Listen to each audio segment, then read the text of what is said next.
All right, so this morning we're gonna work through our squat performance, deadlift performance warm-up. We're gonna begin with some neural activation, that RPR that I've discussed before, the reflexive performance reset. We'll go through some breathing drills, working on some pails and rails as it's called, to increase joint range of motion, as well as some muscle activation that we'll do with our yoga block. Follow along with me. If you need to stop or at any point in time, please do so. As well, in the description here of this video, I'll have each one of these items labeled out so you'll know exactly what and when to do them. With our RPR, reflexive performance reset, we're gonna take our fist and the thumb, just like this, a little index finger pointer here, and we're going to rub on certain areas of our body, namely our zone 1 RPR, which is our sternum and our iliopsoas, as well as our glutes and hamstrings near our sacrum. That's considered zone 2. And we'll also get into our quads as well. Please just follow along with me here. Make sure you're applying as much deep pressure as you possibly can when we're doing this RPR rub. On your back, through the sternum. You can bend your knees if you like, it's no problem.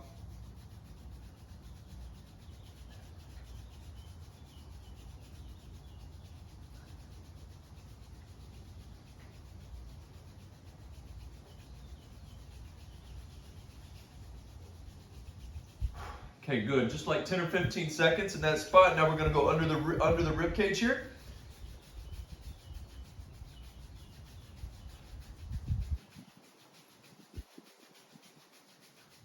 All right, very good. Let's take 5 deep belly breaths through the lower rib cage.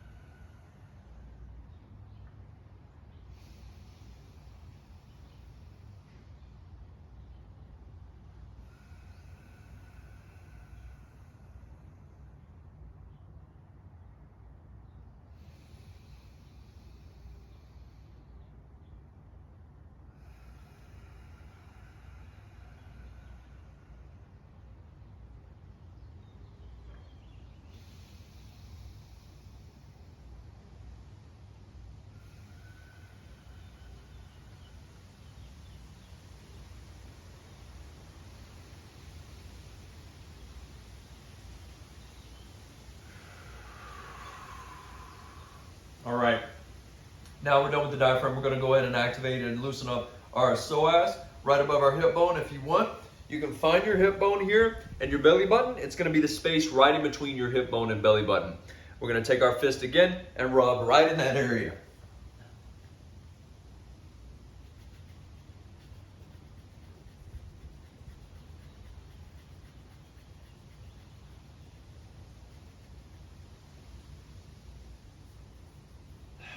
Good, and then we'll switch.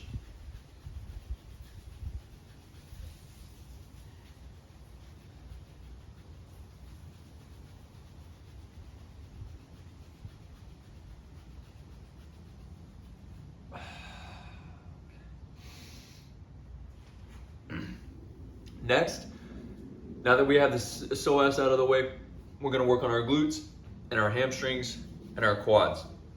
So, in order to do that, I'm gonna turn around here so you can see the back of my head. Right here at the base of our skull, we're gonna rub.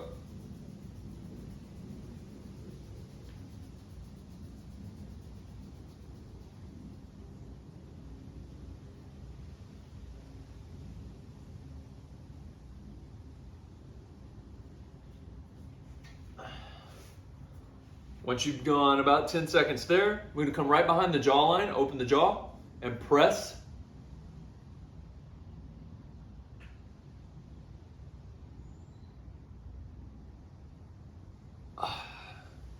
And you may want to hit that spot a couple more times, just right there behind the jaw below the ear.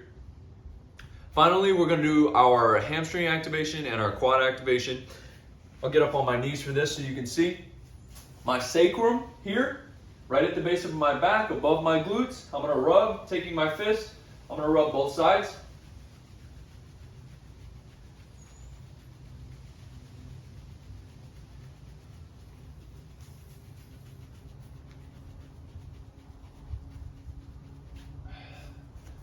And then finally, right on the obliques above the hip bones, we're gonna get into our quads.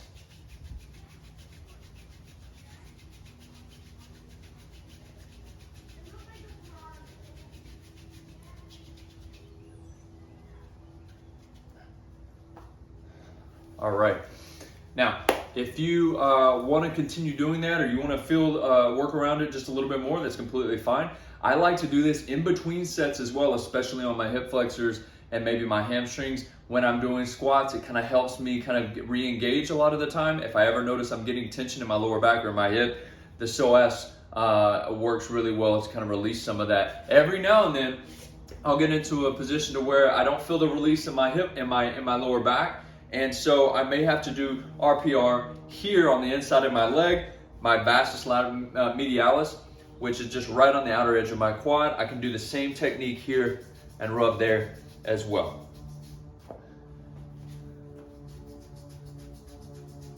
We'll do that 10 or 15 seconds. This is something that you've seen before, but I'm always going to kind of add into or keep it as part of the warm-up. Just an active straight leg raise, straight up and down.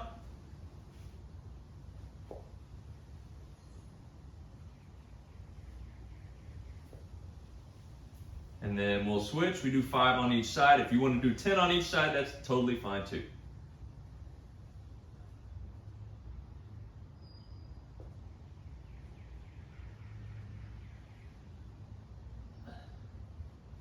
Good. From there, since we're on our back, we're going to stay that way. We're going to go ahead and do our dead bugs. Now we're going to create tension in our abs and make sure that we have a nice flat back against the ground. Hands are up. We're going to go opposite sides.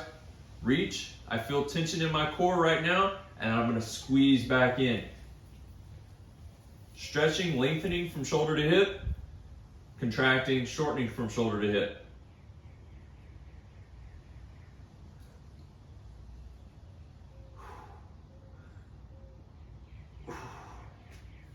And then I'll switch and do the other side.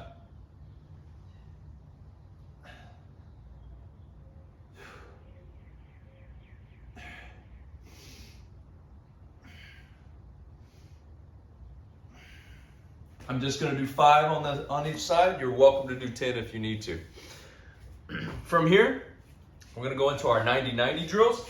Starting this way, extend the hip up. It opens our hips up. Internal and external rotation. And then we're going to flip and go up the other way. And flip and up.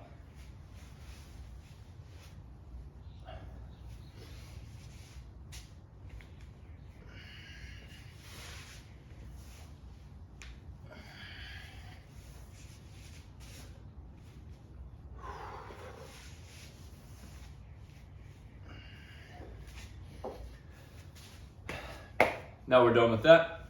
I'm gonna go ahead and get into half kneeling position. And I'm gonna grab a kettlebell so that I can use it for this particular activity. So I have a 45-pound kettlebell here, 22 kilos, just about. I'm gonna place it right on top of my knee. Notice I'm in this aligned half kneeling position. And all I'm gonna do is allowing that pressure, that weight of that kettlebell to drive down into my tibia and onto my femur. I'm gonna press my knee as far forward as I can, and then I'm going to sit back, forward, back, and forward. Just do this a few times. I'm just trying to loosen up the ankles a bit. Forward.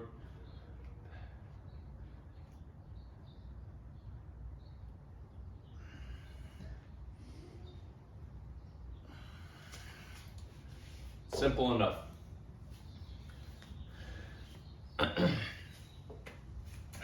Now that we're here, down on our knees again, I'm gonna just go into a simple plank.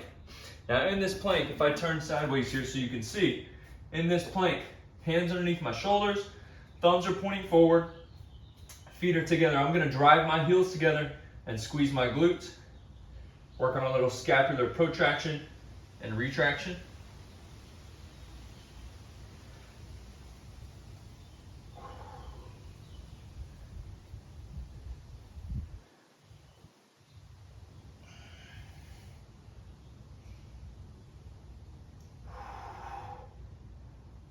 Perfect.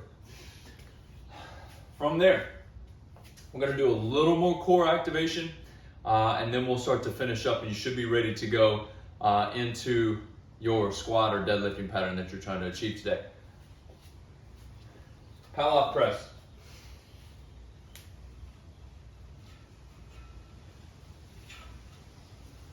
Take a cable, take a band, make sure it's running perpendicular to you. We're gonna press straight out. I'm in a tall kneeling position, glutes are squeezed forward. Remember, part of the emphasis that we wanna make here on any type of prep for our squats or deadlifts is making sure that our hips are tucked under. We're gonna work on pelvic tilting along with this Paloff press. So I'm here nice and tall. I'm gonna tuck my tail under, get that pelvic tilt going, get those glutes engaged, and press. Relax, tuck under, press. Relax, tuck under, press.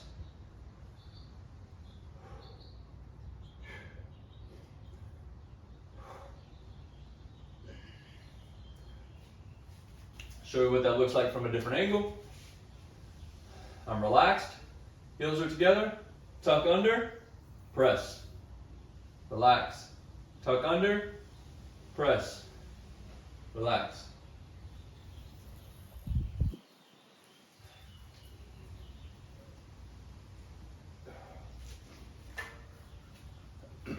Perfect. Last thing I want you to do here. Is working on some of our yoga block squeezing drills to get the adductors and the hamstrings fired up a little bit more, and to put us into some hip hinging and squatting patterns.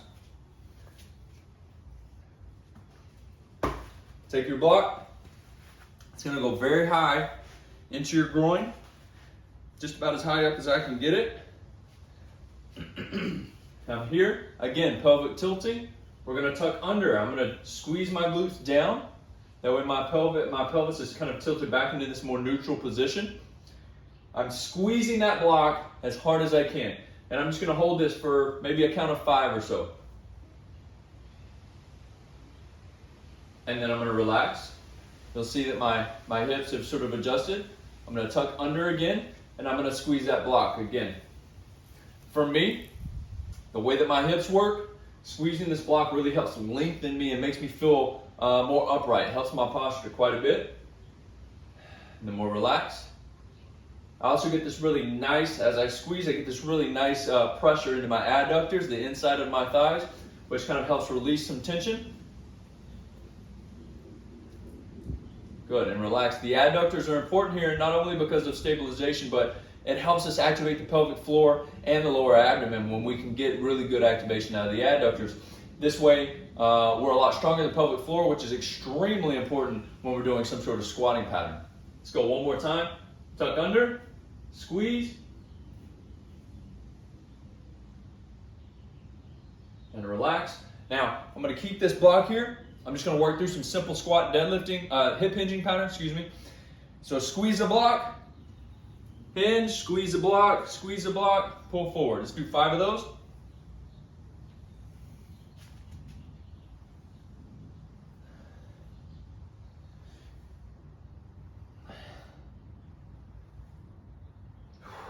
And then finally we'll work through a half squatting pattern, okay? Down and up, and I'm squeezing that block.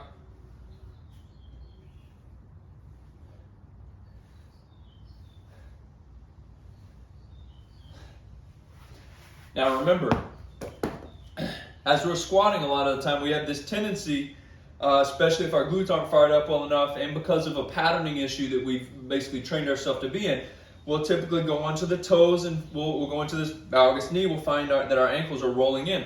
Remember, let's try to keep a little bit of pressure out. I can either do that one of 2 ways. Either I can rotate my femurs out like that, right? Creating that higher arch, rotating the femurs out, and keep that as I squat. Or, obviously, I can also push the ground down and out so that I apply more pressure towards the outer edges of my feet. Like so. And I would say give me like 5 nice body weight reps. Nothing's going to be perfect. My ankles are never perfect. Nobody's actually are, but we want to try to improve that ankle stability as much as possible. when we're in that squatting pattern, pressing outwardly, creating a higher arch. The key to that specifically is making sure that we always have 3 points of contact. Ball of foot, right here and here on the big toe and pinky toe, and right through the heel. What's really helpful for me when I'm squatting, I'm gonna always be kind of turned out because my hips allow for that because of the narrowness of my hips. And what helps me is keeping the toes up in a slightly up position so I can drive the ball of foot and the heel at the same time into the floor. And you'll notice my knees will fall outward. Now, once I'm loaded, this squat will look even better. It's going to allow me to sit straight up and more upright because I'm going to get a little bit more core activation on that vertical load. Hope this was helpful. Please follow along again in the detailed description. I'm going to have details of each one of these movements so you can skip through and look at them and know what they are name by name.